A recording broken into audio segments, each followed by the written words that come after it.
स्वनेरी किचनमध्ये आपलं सर्वांचं स्वागत आहे। तुम्ही जर माझं चॅनल सबस्क्राईब केलं नसेल तर प्लीज सबस्क्राईब करा आणि बेल आयकॉनवर क्लिक करायला विसरू नका।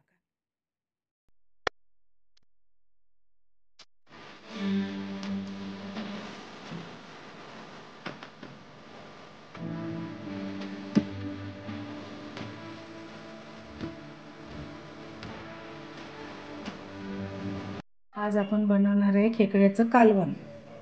त्यासाठी हे बारीक खेकड्यांच्या नांग्या मी या मिक्सरमधून काढलेले आहेत आणि त्याचं असं मी आता पूर्णपणे पाणी काढून घेते। अशा प्रकारे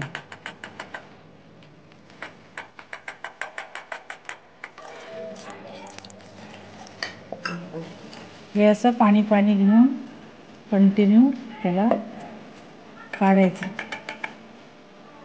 काढून घ्या।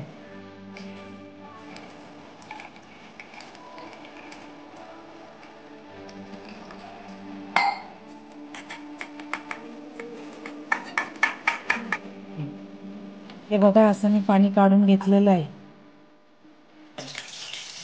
कढईमध्ये मी 2 ते 3 चमचे तेल घेतलेलं आहे टाकून आणि त्याच्यामध्ये आता आपण हे खेकड्यांचं याच्यामध्ये निघते, काय म्हणतात त्याला, अंडे वगैरे म्हणू शकता तुम्ही, ते सगळं याच्यामध्ये टाकून घ्यायचे तेलामध्ये आणि ते चांगले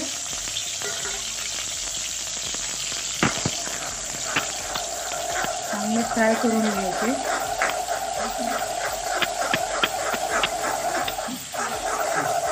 अशा प्रकारे एकदम चांगले याला फ्राय होईपर्यंत होऊ द्यायचे अंडीचे।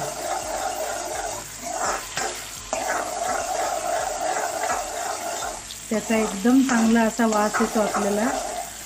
त्यानंतर आपण याच्यामध्ये हळद आणि मीठ टाकून घेऊया।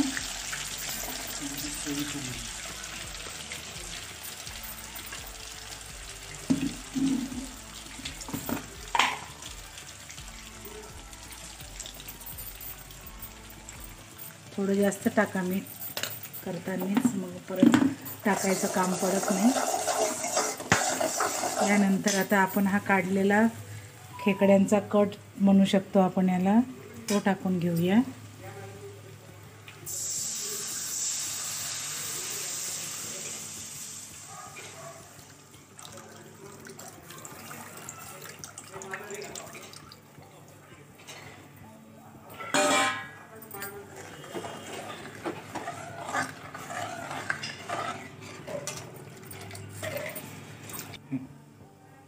आता याच्यानंतर आपण हे सर्व खेकडे याच्यामध्ये टाकून घेणार आहोत अशा प्रकारे।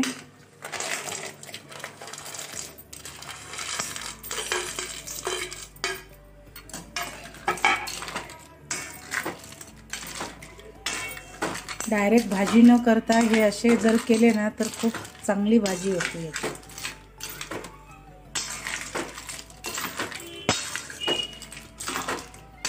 आधी शिजवून घ्यायचे चांगले एकदम आणि नंतर मग भाजीला फोडणी द्यायची। आता याच्यावर आपण असं ताट ठेवून देऊया आणि ताटावर पाणी ठेवायचं। पूर्ण ताट भरेल एवढं तरी पाणी याच्यामध्ये टाका आणि गरम झाले की तेच पाणी परत त्याच्यात टाकायचं आहे आपल्याला। प्रत्येक वेळी ताटावर पाणी ठेवूनच हे शिजवून घ्यायचे आणि ते पाणी त्याच्यामध्ये टाकत राहायचे।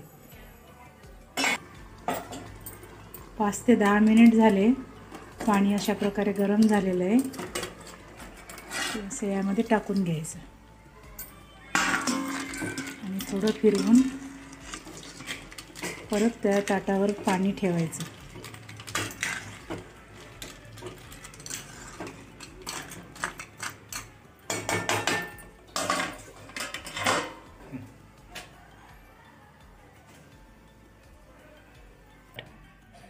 तिकडे खेकडे शिजेपर्यंत आपण आता मसाल्याची तयारी करून घेतोय। तर हे मी साधारण 2 चमचे बेसन घेतलेलं आहे, 2 चमचे तीळ आहेत, 2 चमचे धने आहेत, कोथिंबीर आणि आम्ही गरम मसाला खात नाही पण ते 2च आयटम मी घेतले, तुम्ही सगळं घेऊ शकता। कोथिंबीर आणि याला ओलं नारळ घेतलेलं आहे मी, आलं आहे, अर्धा चमचा कसुरी मेथी आहे आणि जवळजवळ 3 ते 4 गाठी मी लसूण घेतला आहे। कारण काय की 1.5 किलो साधारण हे आहेत ना खेकडे, त्यामुळं. आणि याला वाळलेल्या खोबऱ्यापेक्षा हे ओल्या खोबरंच टाकायचं, म्हणजे भाजी एकदम चांगली होते.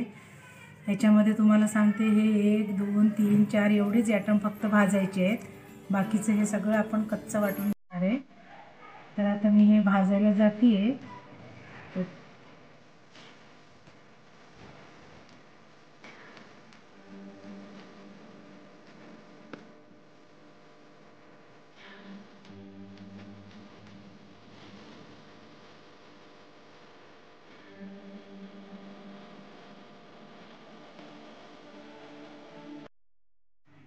आता आपण 3 चम्मच साधारण तेल घेऊयात. थोडं जास्त घेतलं तरी चालेल, पण मी 3 चमचे घेतेय.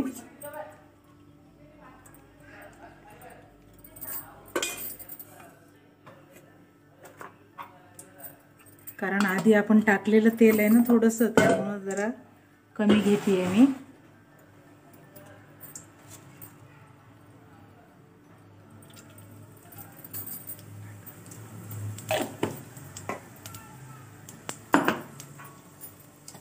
आता जो मसाला आपण तयार करून घेतलाय तो टाकून घेऊया.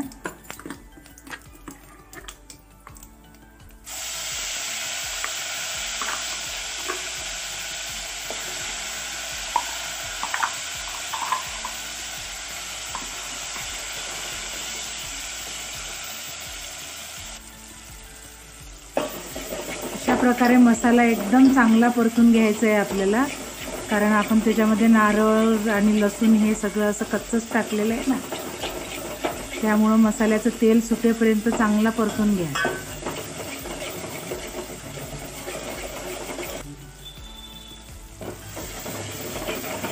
साधारण 5 मिनिट तरी लागतील हा मसाला व्हायला.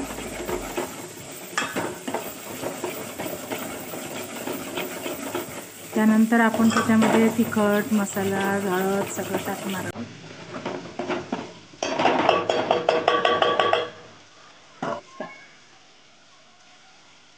एक चम्मच मी लाल तिखट घेतले, आणि तुमच्याकडे घरातला मसाला असेल तर तुम्ही तोच टाका, पण माझ्याकडे आत्ता नाही आहे म्हणून मी कांदा लसूण मसाला वापरते.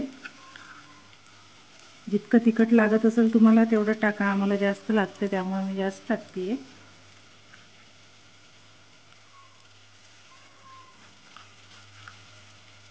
हळद टाका एक अर्धा चम्मच, कारण आपण त्याच्यात पण टाकलेली आहे. आणि मीठ जरा चवीनुसारच टाका, कारण आधी आपण जास्त टाकलेलंच आहे. आणि हे चांगलं होऊ द्या, तेल पूर्ण सुटेपर्यंत याला चांगलं फ्राय करून घ्या.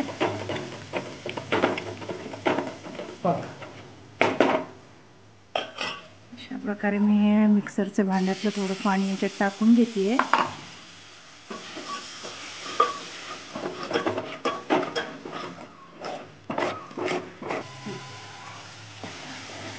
हे बघा, पाणी टाकल्यानंतर कसं तेल एकदम बाहेर येतंय ते दिसतंय आपल्याला. त्यानंतरच आपण याच्यामध्ये खेकडे शिजलेले टाकून घेणार आहोत.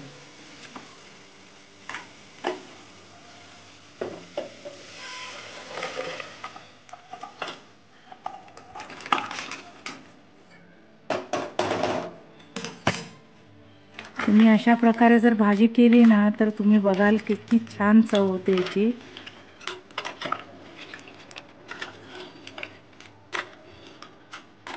तुम्हाला हवा तेवढा रस्सा तुम्ही वाढवू शकता, किती पाणी टाकायचं ते आपल्यावर आहे.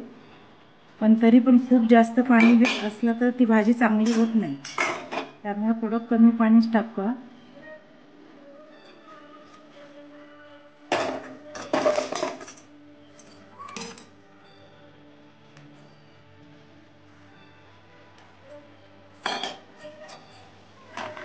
आता आपले खेकडे हे शिजलेलेच आहे, त्यामुळे आता शिजवायची काहीच गरज नाही. छान उकळी आली की एक 5 ते 10 मिनिटांनी गॅस आपण बंद करू शकतो. तोपर्यंत हे ताट आपण करून घेऊया.